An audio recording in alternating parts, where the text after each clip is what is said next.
하나님의 말씀 보도록 하겠습니다. 베드로전서 2장에 있는 말씀입니다. 우리 신약성경 베드로전서 2장에 있는 말씀. 신약성경 페이지로 378페이지에 있습니다. 베드로전서 2장 1절부터 5절까지의 말씀입니다. 1절부터 5절까지의 말씀 제가 봉독해 드리겠습니다. 그러므로 모든 악독과 모든 기만과 외식과 시기와 모든 비방하는 말을 버리고 갓난아이들 같이 순전하고 신령한 젖을 사모하라. 이는 그로 말미암아 너희로 구원에 이르도록 자라게 하려 함이니라. 너희가 주의 인자하심을 맛보았으면 그리하라. 사람에게는 버림받았으나 하나님께는 택하심을 입은 보배로운 산돌이신 예수께 나아가 너희도 산돌같이 신령한 집으로 세워지고 예수 그리스도로 말미암아 하나님이 기쁘시게 받으실 신령한 제사를 드릴 거룩한 제사장이 될지니라. 아멘. 오늘 하나님께서 주시는 말씀은 생명과 행복을 주는 사람이라는 제목으로 지난주에서 두 번째 시간입니다. 그래요. 여러분은 어떻습니까? 한번 생각해 보십시오. 나는 나 위에 다른 사람에게 행복을 주고 있습니까? 아니면 괴로움을 주는 사람입니까? 생명을 주고 있습니까? 아니면 있던 믿음까지 빼앗아가 버리는 그러한 사람은 아닌지 한번 이 시간에 먼저 생각해 보도록 하겠습니다. 하나님의 말씀 베드로전서 2장 4절 말씀에 보면 그 말씀해 보십시오. 사람에게는 버림받았으나 하나님께는 택하심을 입은 보배로운 산돌이신 예수님께 나아가, 그 말씀이 있어요. 예수님, 여기서 산돌이신 예수님, 이것은 은유적 표현인데 예수님을 산돌로 표현했다라고 하는 것은 생명을 주는 돌이다, 그렇게 표현하고 있는 겁니다.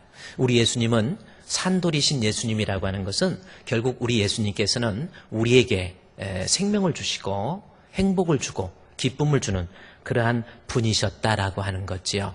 그 말씀대로 우리 예수님께서 실제로 우리를 위해서 십자가에 못 박혀 죽으심으로 사망에서 생명으로 우리를 지옥에서 천국으로 옮겨주시지 않았습니까? 우리에게 생명 주시는 예수님이라고 그랬죠? 그러면서 2장 5절 말씀에 보면 너희도, 우리도 어떻게 하라고 그랬는지, 너희도 산돌같이, 즉 예수님처럼 생명을 주는 신령한 집으로 세워지는 것. 여기서 신령한 집이라고 하는 것은 성령이 거하는 우리 자신이, 즉 예수를 믿는 사람으로 그렇게 우뚝 세워지라는 거지요. 어떤 사람, 우리가 어떤 사람이에요? 즉 예수님처럼 산돌같이, 다시 말해서 나도 내 주변에 있는 다른 사람들에게 생명을 주고 또 희망을 주고 용기를 주고 기쁨을 주고 행복을 줄 수 있는 그러한 사람이 되어야, 그것이 나중에 거룩한 제사장, 하나님 앞에 주님을 올바르게 섬기고 있는 성도의 모습이라고 하는 겁니다. 제사장이라고 하는 것이 하나님 섬긴다라는 거잖아요. 그러니까 우리가 하나님을 섬기는 것이 꼭 교회 와서 일하고 봉사하고 수고하고 이것만이 섬김이 아니라, 우리가 주님을 섬긴다라고 하는 것은 내가 예수님처럼 우리 예수님께 나아가서 다른 사람에게 생명을 주고 기쁨을 주는 그러한 사람이 되는 것, 이것이 우리 주님을 섬기고 있는 성도의 모습이라고 하는 겁니다. 교회는 잘 다니는데 열심히 기도도 하는데 다른 사람에게 기쁨이 되지 못하고 또 생명이 되지 못한다고 한다면 그것은 하나님 잘 못 믿고 있는 성도라고 하는 겁니다. 진짜 하나님 잘 믿는 사람은 다른 사람에게 생명을 주고 또 기쁨을 주는 그러한 사람이라고 하는 거죠. 자, 여기에서 한번 우리 자신을 한번 생각해 보세요. 여러분은 어떻습니까? 교회 안에서 뿐만이 아니고 가정에서, 가까이 우리 가정이라고 하는 공동체, 부부가 여러 사람, 그 많은 사람들 중에서 만나서 두 부부가 되어서 산다는 것도 기적입니다. 얼마나 참 그렇잖아요. 그래, 부부가 살면서 한번 남편으로서 생각을 해보세요. 내 아내에게 나는 과연 어떤 존재인가? 이 사람에게 내가 기쁨을 주고 행복을 주고 용기를 주고 이런 사람인지, 아니면 아내로 하여금 괴롭게 만드는지 한번 돌이켜보라는 겁니다.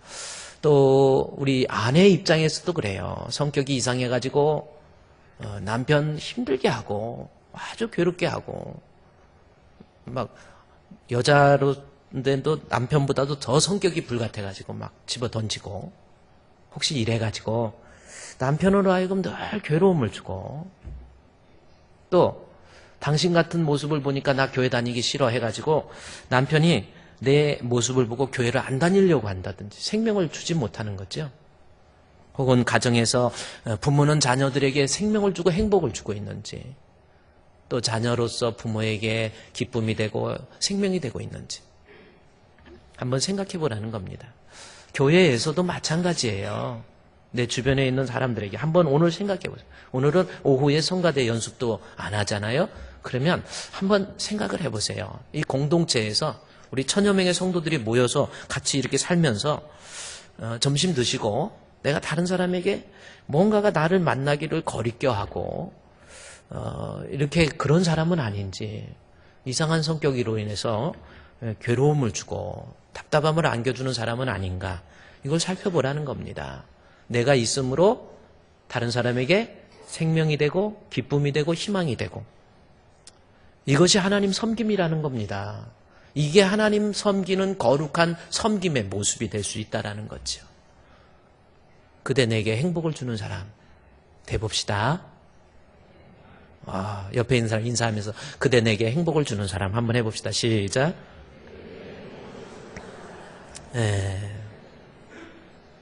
근데요, 이게 우리 신앙적으로 이게 우리가 항상 그 정말 존재한 거. 내가 어떤 처신, 어떤 인격, 어떤 성격, 어떤 신앙 이것으로 인해서 다른 사람에게 혹시 괴로움을 주고 눈물을 흘리게 한다고 한다면 그것은 절대로 하나님 섬기는 성도의 모습이 될 수 없다라는 거죠. 자, 우리가 뭐 영화를 또 한 편 봐야 되겠죠? 제가 영화를 한 편 여러분에게 또 보내드리는데 그것만이 내 세상이라는 영화입니다. 혹시 보신 분 계세요? 그것만이 내 세상이라고 하는 겁니다. 영화도 좀 보시고 이제 날씨도 좀 풀렸으니까 부부가 맨날 집에만 있지 마시고요. 영화도 보시고 가서 맛있는 음식도 좀 저녁 때 외식도 한 번씩 하시고 그렇게 사세요. 남편들 아내한테 밥도 좀 맛있는 것도 사드리고 부산까지 내려가는데 한 번도 휴게소 안 들린대요.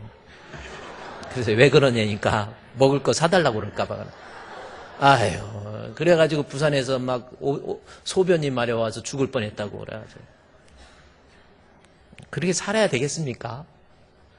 아유, 그것도 가서 이렇게 맛있는 거 사줄 수 있는 기회를 얻는 것도 감사해요. 자꾸 휴게소마다 쉬면서 가세요.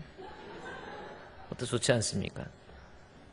그것만이 내 세상이라는 영화를 제가 한번 우리 봤어요. 봤는데 뭐 그렇게 좋은 영화는 아니에요. 그래서 한번 이렇게 뭐처럼 영화도 좀 보시고 책도 좀 읽으시고 이렇게 그렇게 사세요.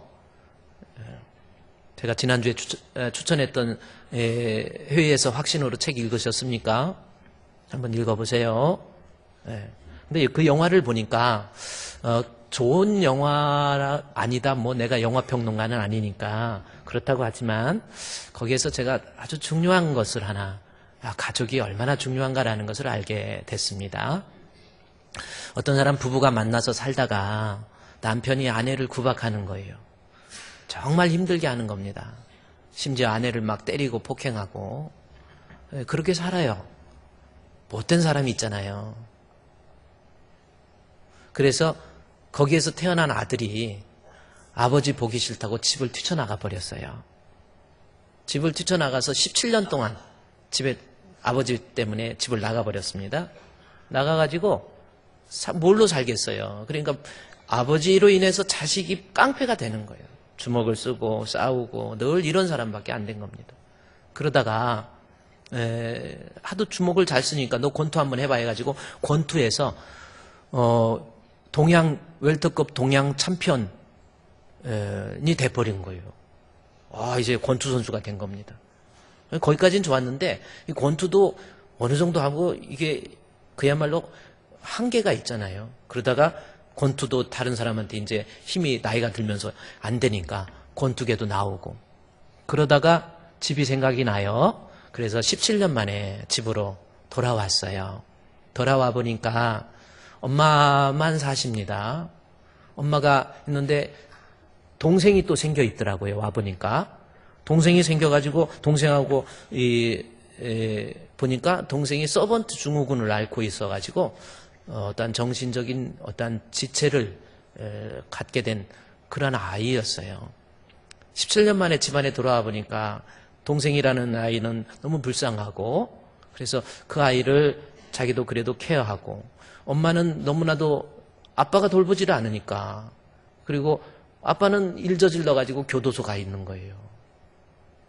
그리고 엄마는 살기 위해서 여기저기 전전긍긍하면서 남의 집 일하고 그렇습니다. 그리고 17년 만에 돌아온 그 아들은 그래도 가정을 살기 위해서 전단지 돌리고 그리고 그 동생 서번트 증후군을 앓고 있는 동생하고 같이 전단지를 돌리고 그래요. 그렇게 힘겹게 삽니다. 그렇게 살다가 어머니가 아빠 없이 아이들을 부양하고 그렇게 살다가 아버지한테 하도 맞아가지고 나중에 병이 걸렸어요. 그래서 병원에 입원합니다. 암입니다. 암병에 걸려서 머리 빡빡 깎고 그래서 그런 모습이에요. 그것을 보고 아들이 병원에서 어머니가 암에 걸려서 병원에 입원한 것을 보고 아들이 눈물을 펑펑 흘려요. 우리 엄마 평생 아빠 잘못 만나가지고 맨날 매 맞고 너무나도 불쌍하다고 엄마 보면서 거기에서 아들이 달려갑니다. 어디로 가는지 아십니까? 아버지가 있는 교도소로 가요. 면회를 신청합니다. 교도소에 갔어요. 둘이 대화를 하는 겁니다. 거기에서 너무나도 무서운 말을 해요. 아버지가 아내를 구박하고 엄마를 구박하고 자식한테 사랑 한번 제대로 안 줬다가 교도소에 쫓아간 아들이 아버지에게 아버지 나 이제 더 이상 아버지 안 할래요. 나도 이제 자식 안 할래요. 아버지하고 나하고는 이제 남이에요. 아버지 거기 교도소에서 나오지 마세요. 왜? 나오면 내가 때려 죽일 것 같아요. 아버지 거기서 죽으세요. 영화 한번 보겠습니다. 한번 잠깐 보겠습니다. 이제 왜 앞에 가는 거 다시 들으세요. 다시 들으세요. 가는 거부터 들으세요. 자.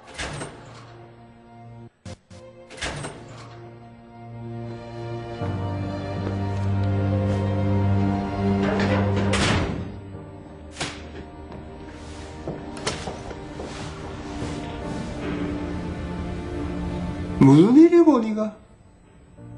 저 외국 가요, 먼 데로. 좀 오래. 자랑질하러 왔네. 외국 간다고. 엄마 만났어요. 그녀는 뭐하고 있대? 병신 새끼 하나 아직도 키우고 있더나. 그렇게 말하지 마세요. 뭐라고? 후회 안 하세요? 뭔 후에? 매일 엄마 때린 거, 나 때린 거. 지랄하고 자빠졌네. 내가 나가면 그녀 편하게 살게 해줄 것 같나? 아버지, 와, 이제 아버지 안 할게요. 나도 자식 안 하고. 어째 니가 자식질 했는데? 여기서 나오지 마세요. 실수로라도 나오지 마세요.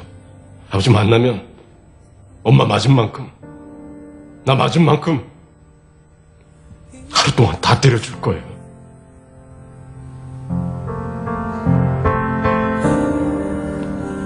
그 얘기 해주고 싶어서 왔어요. 꼭 해야 될 것 같아서. 이 새끼가 돌았나? 그냥 거기서 죽으라고. 엄마 옆에 얼씬도 거리지 말라고. 내가 가만히 안 놔둘 테니까.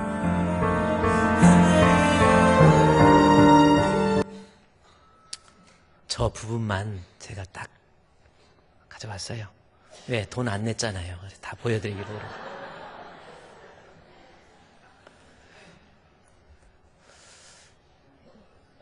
우리 남편들 아내 구박하지 마세요.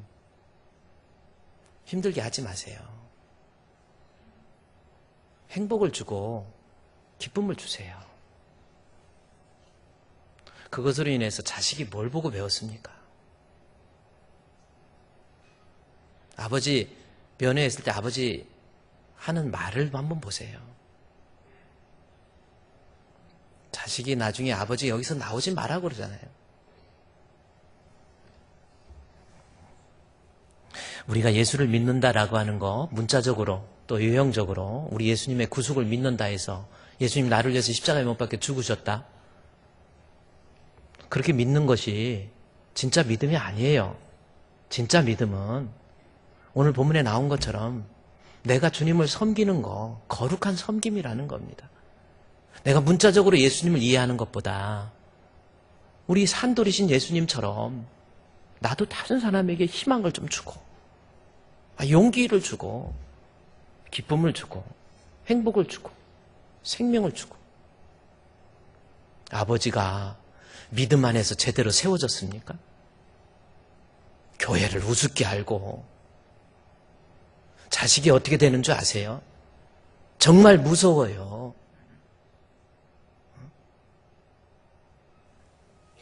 존 웨슬레의 어머니 수산나라고 참 저분이 대단하신 분이에요. 제가 오직하면 저분 사진을 힘들게 여러분 제가 존 웨슬레의 어머니 수산나 대단하신 분이에요. 뭐 저분 사진까지 저렇게 제가 열심히 구했어요. 저분은 어떤 분인 줄 아세요? 애를 19명이나 낳았어요. 대단하시죠? 그래서 제가 한번 따져봤어요. 어떻게 해서 19명이나 낳았을까? 2년 터울로 날 거 아니에요. 애기 낳고 좀 들어가고 이게 배가 이렇게 좀 들어갔다 나오고 뭐 하는 시간이 있잖아요. 2년 터울로 낳았으면 19명 낳았으면 20살에 결혼했으면 60세가 돼야 되잖아요.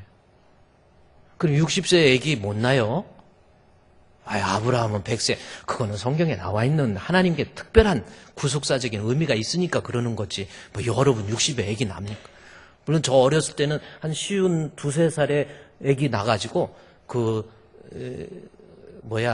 큰 아들이 난 아이가 그 막 태어난 애기 보고 작은 아버지라고 그런 거는 있었는데.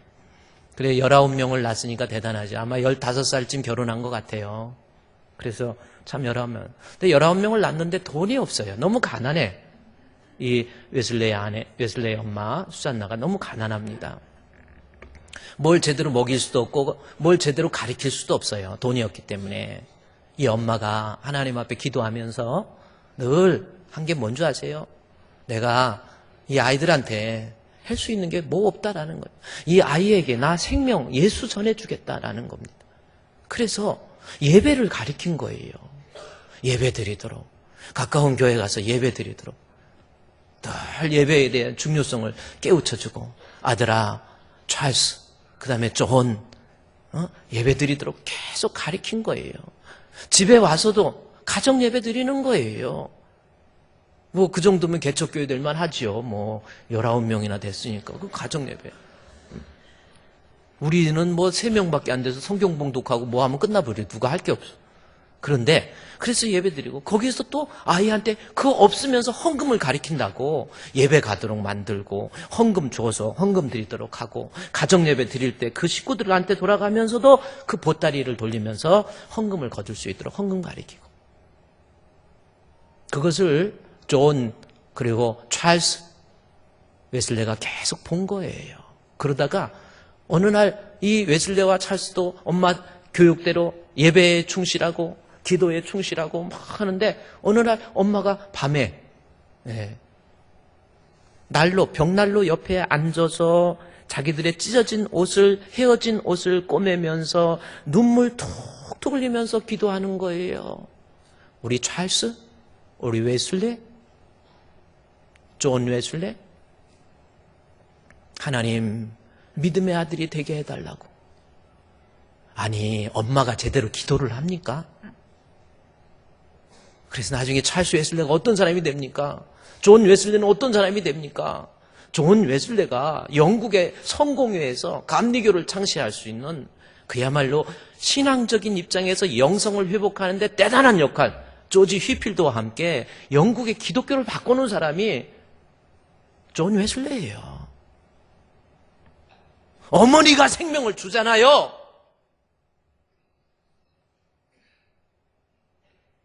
그렇죠? 존 웨슬레이 형 찰스는 어떤 사람입니까? 성경에 찬송가를 쓴 거예요. 찬송을 다 써가지고 찬송가 쓴 곡만 해도 1000곡이 넘어요. 그 찬송이 오늘날까지도 불려지고 있는 찬송이 찰스 웨슬레가 드렸던 찬송, 만들었던 이 찬송이 지금도 있어요. 어머니로서 자식에게 생명을 줘야지. 아버지로서 생명을 주고 행복을 주고. 다음 달에 가정의 달 보면요, 여러분 가정에 자녀들이 힘들고 뭐하고 원인의 80~90%는 성경적으로 보면 부모에게 있어요. 부모가 폰만 잡고 다니지 교회만 다니지 뭐 신앙이 있습니까? 믿음이 있습니까? 하나님은 은근히 우습게 알고. 거기에서 태어난 아이들의 믿음의 색깔, 컬러를 보면요 정확히 나타납니다. 거의 부모님이 생명을 주고 행복을 주는. 우리 주품교회 사랑하는 성도 여러분, 하나님 섬긴다, 하나님 믿는다, 거창하게 생각하지 마세요. 나부터 내 주변에 있는 사람에게 기쁨을 주고 생명을 주고 행복을 주고 용기를 주고 희망을 주고. 성격이 불같아가지고 좀 세상 표현해서 미안합니다. 성격이 더러워서 다른 사람을 괴롭게 하고 눈물 짓게 만들고, 예수 믿고자 하고 싶어도 나 저 사람처럼 되고 싶어서 예수 안 믿고 싶다고 하니 그렇게 만들지를 않나. 교인들한테 수없이 눈물. 여러분 교회를 향해서 일저질 넣으면 안 돼요. 그거 눈물 하나님이 다 다윗의 눈물을 유리병에 담아서 계수한 것처럼 하나님이 다 찾아요. 뭐가 어쩌고 저쩌고 합리화 아니에요. 빨리 그 문제 하나님 앞에 이거 내가 다른 사람에게 생명 주고 기쁨 주고. 우리 주품교회 성도들 그런 사람 되시기를 주의 이름으로 축원드립니다. 아내에게 행복 주세요. 기쁨 주세요. 그리고 생명도 주세요. 자녀들에게 좋은 아빠 좀 되세요. 뭐 아빠가 할 말이 있어야지. 은근히 빈정거리고 다니고 술이나 먹고 다니고 교회 우습게 다니고.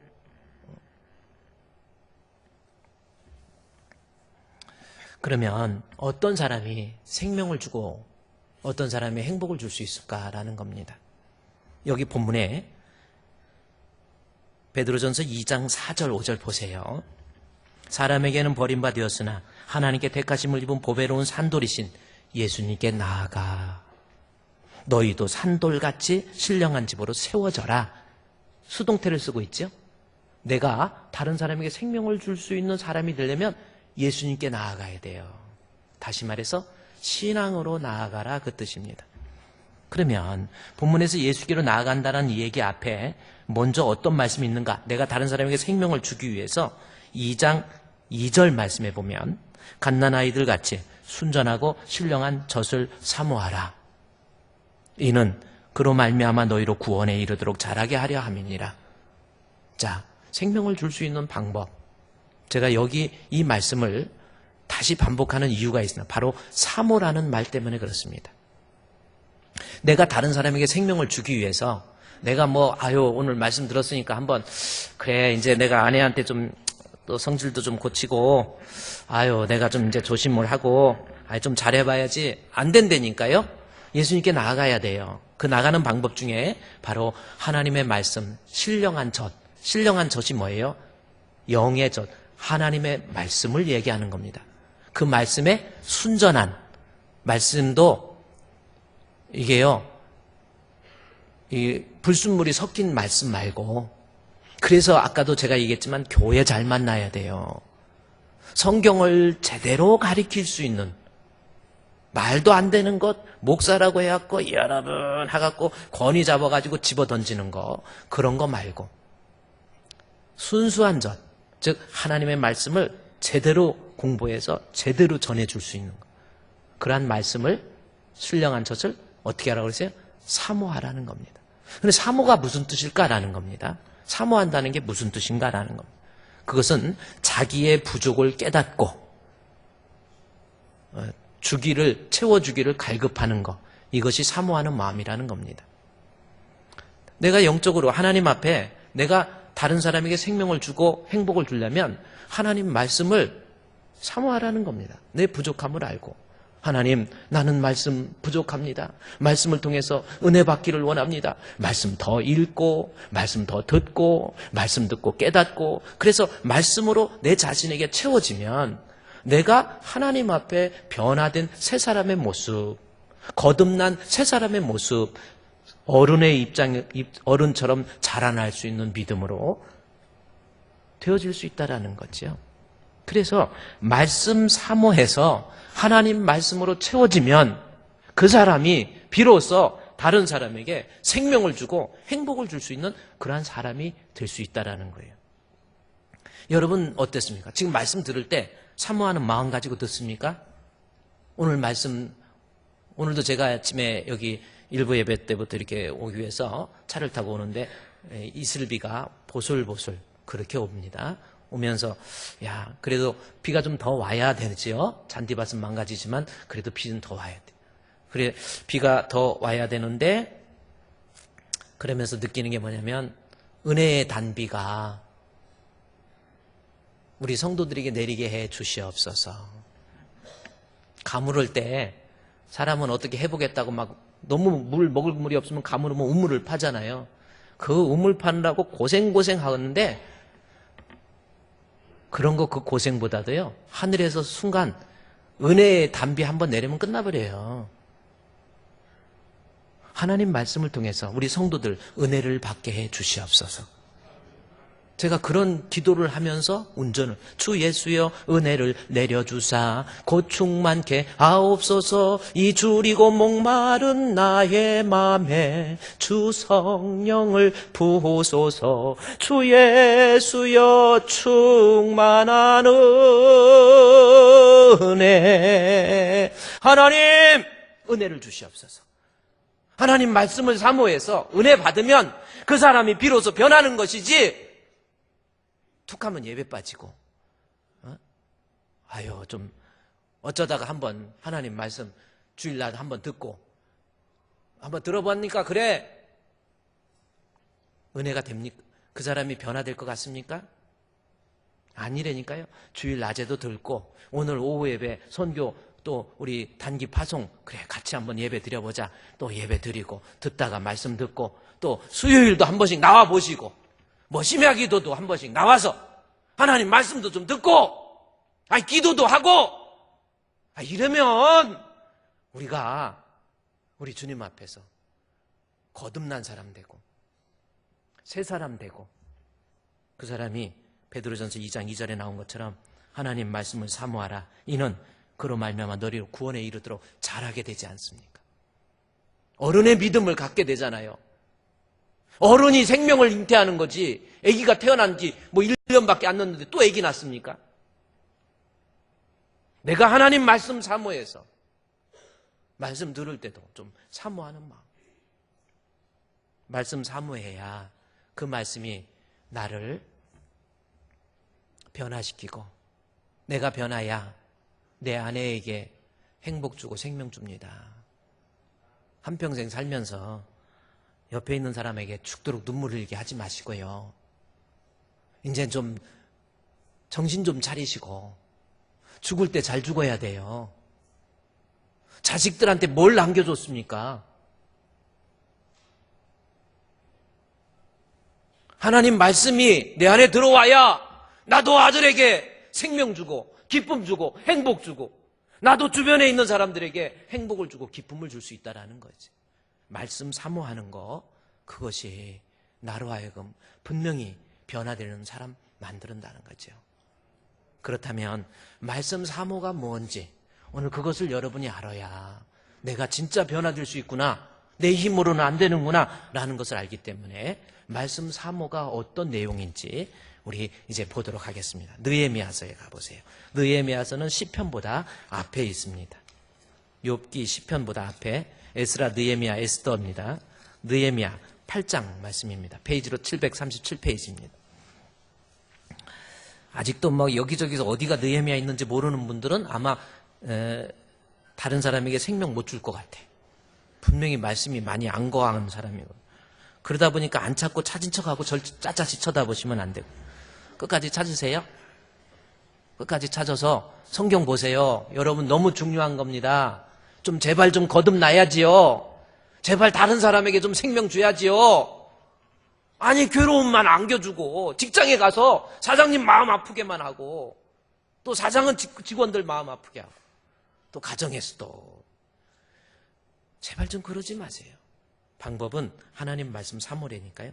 그러면 말씀 사모가 무엇인가, 어떻게 하는 것이 사모하는 것인지 느헤미야서 8장. 자, 느헤미야서 8장을 우리가 보기 위해서는 먼저 느헤미야를 이해하기 전에 선 이해가 있어야 이 본문을 이해할 수 있습니다. 여기 느헤미야 6장 15절 말씀에 보면 성벽의 역사가 52일 만에 끝났다. 52일 만에 성벽 재건이 끝난 거예요. 이 말은 무슨 말씀이냐면 이스라엘 백성이 바벨론의 포로로 끌려가가지고 팔레스타인 때의 고레스 왕에 의해서 고국 땅 BC 536년에 고국 땅에 돌아오게 됩니다. 그들이 해방이 돼서 자기 땅에 들어왔을 때 얼마나 기쁘겠습니까? 그래서 나름대로 열심히 집도 짓고, 집도 무너진 집도 짓고, 또 성전도 짓고, 오늘 본문에 성벽을 52일 만에 졌다라는 말을 합니다. 그럼 성벽을 52일 만에 졌다라는 것은 그야말로 속도전이죠. 근데 성벽을 이렇게 빨리 졌다, 그것을 기록하려고 한 것이 아니라 지금 이 52일 만에 지었다라고 하는 이 말씀 속에 담겨져 있는 영적인 의미가 뭡니까?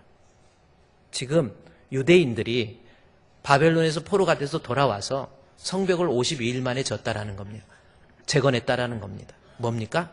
그들도 회복에 대한 어떤 강한 열정을 가지고 있다라는 거죠. 나도 빨리 회복돼서, 나도 빨리 이거 이루어서, 나도 이제 좀 사람답게 살고, 우리도 좀 행복하게 좀 살아보자. 지금 그 뜻이 52일이라고 하는 속도전을 만들어낸 거잖아요. 한번 해보자는 거죠. 그래서 성벽을 52일에 다 이거 끝내면 다 끝나는 거예요. 그래서 아마 우리도 그럴 거예요. 무슨 일이 있으면 나는 지금 돈이 없어. 하나님, 나 돈만 있으면 우리 가정이 행복할 것 같아. 해가지고 열심으로 돈을 모으고 집 사고 싶습니다 하고 집 사기 위해서 또 여러 가지 하지만 그렇게 이루어졌다고 결코 행복이 찾아오는 건 아니라는 겁니다. 열심으로 속도전으로 성벽을 재건하고 난 다음에 오늘 본문의 느헤미야서 8장 말씀에 보면 여기에서 에스라가 등장을 합니다. 여러분이 성경을 읽다가 보면 느헤미야서 7장까지는 느헤미야가 주어로 1인칭 주어로 이야기를 해요. 그러다가 느헤미야서 8장에 가면은 느헤미야는 3인칭으로 빠집니다. 그래서 이걸 열심히 보면 이제 주어가 빠져요. 그리고 전면에 누가 등장하냐면 학사 에스라가 등장을 합니다. 이스라엘 백성을 회복하는 데 있어서 느헤미야는 행정가로서의 역할이 거기서 끝났다라는 거지요. 이제는 행정가로서 역할, 세상적인 것, 내가 원하는 것 다 이뤄나봐도 뭔가가 마음의 컬컬함을 느낄 수밖에 없어. 이것이 인간이라는 겁니다. 이것이 신앙 있는 사람이죠. 그래서 느헤미야서 8장에 보면은 학사 에스라에게 보세요. 8장 1절에 이스라엘 자손이 자기들의 성읍에 거주하였더니 이제 다 짓고 편안하게 다 이루었어요. 그러더니 7째 달에 이르러 뭔가 답답한 거예요. 모든 백성이 일제히 수문 앞 광장, 오늘날로 얘기하면 여의도 광장 같은 그곳에 다 모입니다. 모여가지고 학사 에스라에게 여호와께서 이스라엘에게 명령하신 모세 율법책 가져오라고 그럽니다. 진정한 회복은 하나님 말씀을 통해서 이루어진다라는 거죠. 그러면서 내게 있어서 진정한 회복, 하나님 말씀.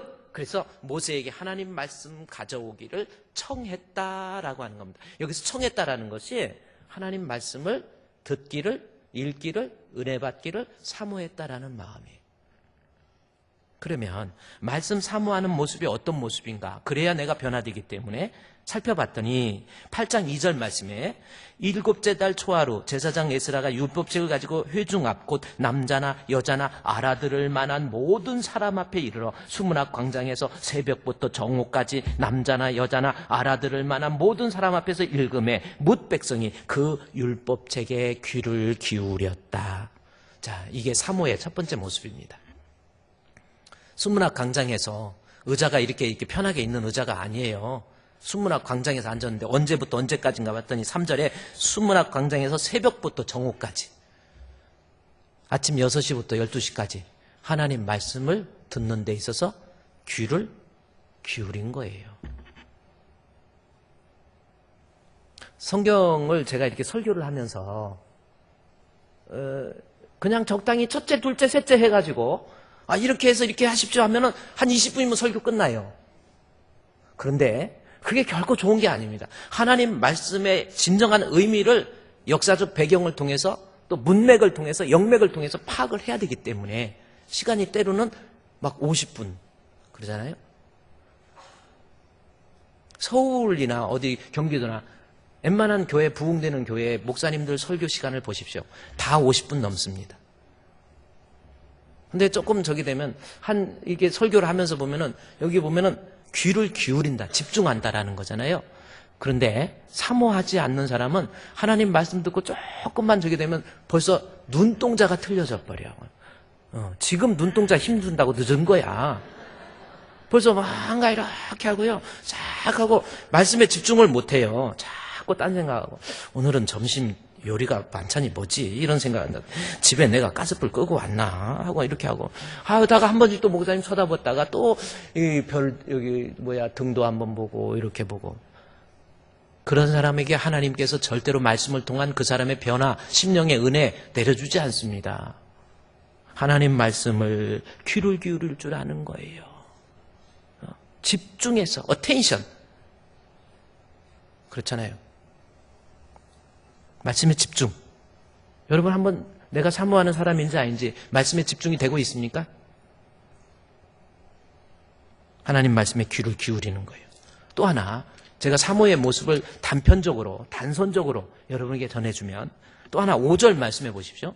에스라가 모든 백성 위에 서서 그들의 목전에서 책을 펴니 책을 펼 때에 모든 백성이 일어서니라. 하나님 말씀 듣고 일어서요. 이것은 무슨 뜻입니까? 하나님의 말씀에 대한 중요함, 하나님 말씀에 대한 경외함, 말씀을 들을 때, 읽어줄 때 책을 피니까 일어나는 거예요.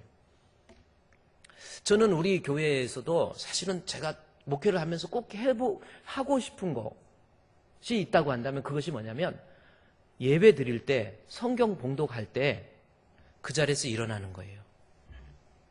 그리고 앞에서 목사님이 성경 봉독하지 않습니다. 왜?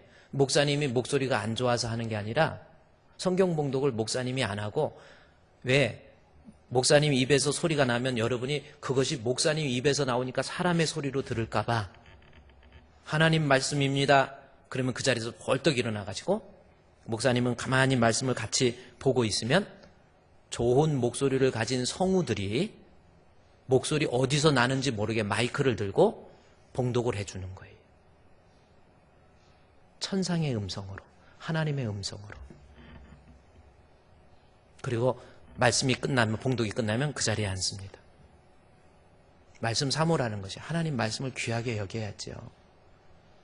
말씀 우습게 하고 말씀 봉독할 때 그게 뭐 봉독했나? 안 했나? 이런 정도 되면 안 돼.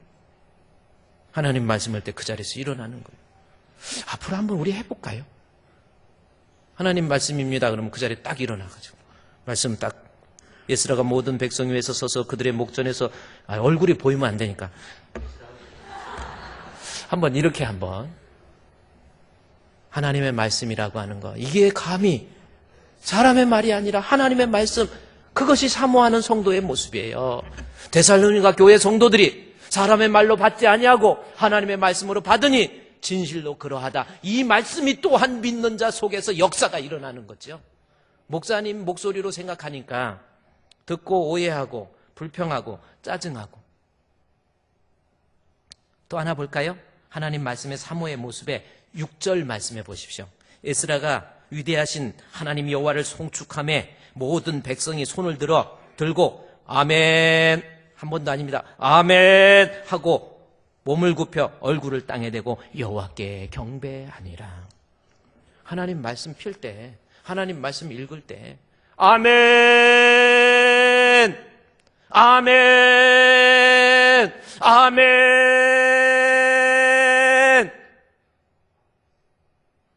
여러분 그렇게 해보세요. 그게 하나님 말씀 사모하는 성도의 모습이죠. 아우, 아멘은 내 인격에 안 맞아. 아우, 나는 그런 거 안 해. 아우, 할렐루야. 아우, 할렐루야도 교회에서는 뭐 쑥스러워서 안 하고 어디서 가서 싸우려고 그럴 때 누가 대들면 아유, 할렐루야. 그러고 끝나는 애들도 있더라고. 완전 왕깡패. 거기다 왜 할렐루야가 들어갑니까? 어떤 버스 기사가 어떻게다가 자기 차에 끼어들었대요. 막 화가 난다고 차를 가지고 버스를 앞에 딱 막더니 문 열으라고 열으니까 문 열고 막 가서 기사를 때리려고 아우 할렐루야 그러고 내려갔대.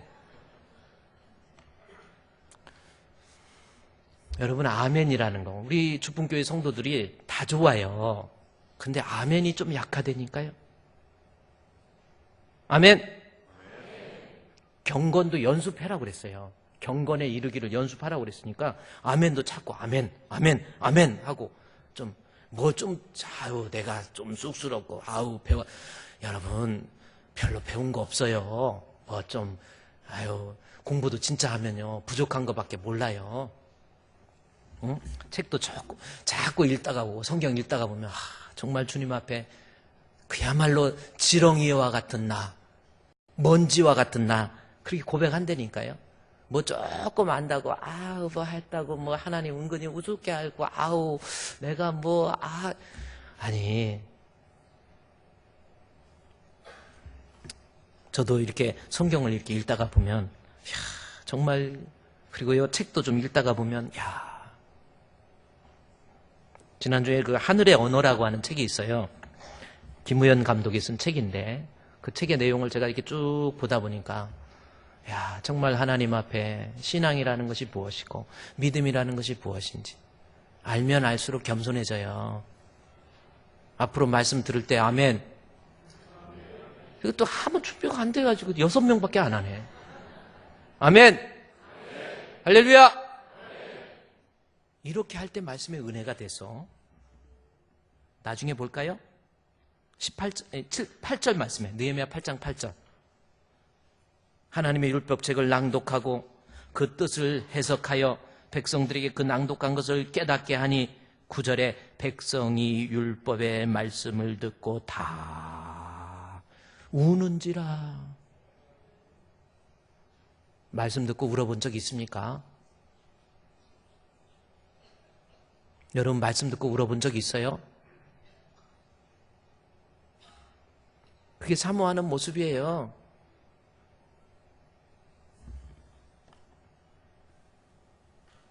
울기만 한 게 아니에요. 나중에는 기뻐해요. 12절에 모든 백성이 곧 가서 먹고 마시며 나누어 주고 크게 즐거워하니 이는 그들이 그 읽어들려 준 말을 밝히 알게 되니까 말씀 깨닫게 되니까 울고 웃고 때로는 말씀 듣고 울다가 때로는 말씀 듣고 웃고 그러한 모습이 사모의 모습이라니까요. 나중에 그걸로 끝나는 줄 아세요? 15절 말씀에 사모의 모습은 일렀을 때 모든 성읍과 예루살렘에 공포하여 이르기를 너희는 산에 가서 감람나무 가지와 들감나무 가지와 화석류 나무 가지와 종려나무 가지와 기타 무성한 나무 가지를 가져다가 기록한 바를 따라서 초막을 지으라 하라 하신지라. 백성이 이에 나가서 나뭇가지를 가지다가 혹은 지붕 위에 혹은 뜰 안에 혹은 하나님의 전 뜰에 혹은 수문앞 광장에 혹은 에브라임의 문 광장에 초막을 짓되 사로잡혔다가 돌아온 회중이 다 초막을 짓고. 이게 무슨 뜻인지 아세요? 하나님 말씀을 듣고 보니까 깨달았어요. 뭔지 아세요? 하나님 앞에 예배, 제사, 절기 다 없어졌거든요. 그래서 초막절을 지키고 있는 말씀을 듣고 깨닫고 나니까 이것이 문제였구나. 예배가 문제였구나. 제사가 문제였구나. 모든 사람들이 각종 각가지의 나무를 가지고 초막을 짓고 초막절 절기를 지키고 있는 그런 모습입니다. 말씀 사모하면 결국은 나도 다른 사람에게 생명 줄 수 있어요. 좀 변해야죠. 언제까지나 그런 모습입니까? 적어도요 40 넘은 사람은 좀 그렇다 하더라고요. 50 넘었으면서도 안 변한 분들은 좀 위험한 분이에요. 왜냐하면 죽을 때까지 안 변하기가 쉽습니다. 그런데 변할 수 있는 방법은 갓나나이와 같이 순전하고 신령한 젖 사모해 보세요. 그 말씀이 나를 변화시키고 그로 인해서 나 때문에 내 아내가 행복하고 내 아내가 행복하고 나 때문에 내 자식이 생명을 얻고 복을 얻고 나 때문에 교회가 행복해지고 우리 이 시간에 하나님 앞에 기도해요. 하나님, 나도 말씀 사모해서 내가 새 사람 되고 거듭나서 다른 사람에게 생명 주기를 원합니다. 혹시 내 주변에 있는 사람에게 눈물 나게 하는 사람은 아니었습니까? 괴로움을 주는 사람은 아니었습니까? 하나님 용서해 주시고 나도 아내에게, 남편에게, 자녀들에게, 부모에게, 또 성도들에게, 주의 주변에 있는 사람들에게 행복을 주고 생명을 주고 기쁨을 주는 사람이 되게 해 주시옵소서. 다 같이 기도하겠습니다. 하나님, 아버지 하나님이여, 저희들은 오늘 이 주신 말씀을 통해서 우리 주님에 대한 섬김의 모습은 우리 주님 앞에 나와서 하나님 앞에 나아가서 믿음 가지고 신앙 가지고 말씀으로 훈련받아서 하나님의 자녀로 거듭나고 하나님의 자녀로 새 사람 되어서 그때 비로소 우리 예수님처럼 다른 사람에게 생명을 주고 행복을 준다고 했사오니 하나님이여, 하나님이여, 주여, 우리 사랑하는 성도들, 주품교회 성도들 마음, 생각, 영혼, 육신 주님이 지키시고 보호하여 주셔서 하나님 말씀을 뜨겁게 사모하기를 원합니다. 말씀 시간마다 참석해서 은혜 받기를 원합니다. 깨닫기를 원합니다. 학사 에스라와 느헤미야 시대 때 일어났던 그 말씀의 뜨거운 부흥을 통해서 이제는 다른 사람에게, 주변 사람에게 생명을 주고 희망을 주고 용기를 줄 수 있는 귀하고 복된 우리 주품교회 성도들 되게 해 주시옵소서. 일생 동안 죽을 때까지 다른 사람에게 괴로움만 안겨주는 그러한 사람이 되지 않도록 도와주시옵소서. 예수님의 이름으로 기도합니다. 하나님 감사합니다. 예수께 나아가서 하나님 말씀 배우고 말씀을 통해서 새 사람 됨으로 거듭남으로 자라남으로 다른 사람에게, 주변에 있는 사람에게 이제부터 행복을 주고 기쁨을 주고 생명을 줄 수 있는 귀하고 복된 거룩한 섬김의 사람이 되게 해 주시옵소서. 예수님의 이름으로 기도드리옵나이다. 아멘.